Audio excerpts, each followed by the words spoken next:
நம் ஆண்டவர் இயேசு கிறிஸ்துவின் நாமத்தினால் மகிழ்ச்சியும் சமாதானமும் நம் அனைவரோடும் இருப்பதாக.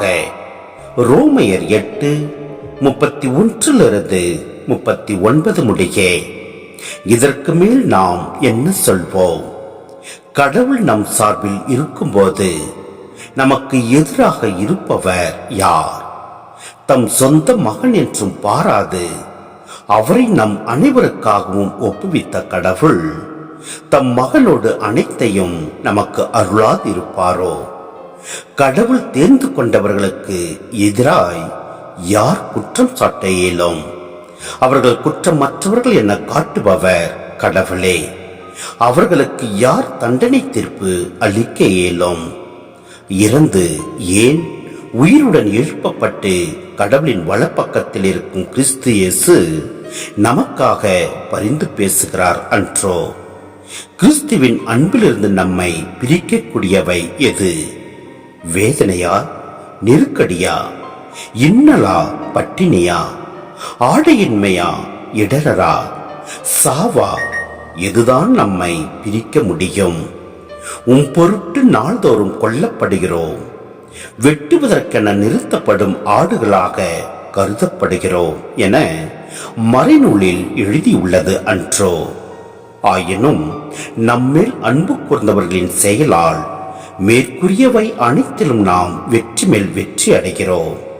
ஏனெனில் சாவோ வாழ்வோ, வானத்துதரோ ஆட்சியாளரோ, நிகழ்வனவோ வருவனவோ, வலிமை மிக்கவையோ, உன்னதத்தில் உள்ளவையோ, ஆழத்தில் உள்ளவையோ, வேறு எந்த படைப்போ நம் ஆண்டவர் கிறிஸ்து இயேசுவின் வழியாய் அருளப்பட்ட கடவுளின் அன்பிலிருந்து நம்மை பிரிக்க முடியாது என்பது என் உறுதியான நம்பிக்கை. சிந்தனை. இந்த உலகில் நாம் வாழும்போது பலவித சோதனைகளையும் வேதனைகளையும் அனுபவிக்கின்றோம். இவற்றுக்கு பின்னால் நம்மை விட வலுவான ஒரு சக்தி இயங்குவதை நாம் பல வேளைகளில் உணரலாம். இந்த சக்திகள் ஏழ்மை, நோய்கள், சமூக ஏற்றத்தாழ்வுகள், வன்முறைகள் போன்ற முகங்களில் தோன்றலாம். ஆனால் சாவே நம்மை சரிய வைத்தாலும் நாமே வெற்று வாகை சூடுவோம். ஏனெனில் இயேசுவின் சிலுவை துன்பங்களிலே கடவுளின் அன்பை நமக்கு வெளிப்படுத்தின. இந்த அன்பே சாவை கூட வென்றது. இதை நம் உள்ளத்தில் தேக்கி வைத்தால் எந்த விதமான துன்பங்களையும் நாம் வென்றுவிட முடியும். இந்த அன்பே நம் வாழ்வின் தூண்டுகோலாகும். எனவே நாம் அனைவரும் இயேசுவின் அன்பில் நிலைத்து நிற்போம். எல்லாம் வல்ல இறைவன் நம்மை நிறைவாய் ஆசீர்வதிப்பார். ஆமென்.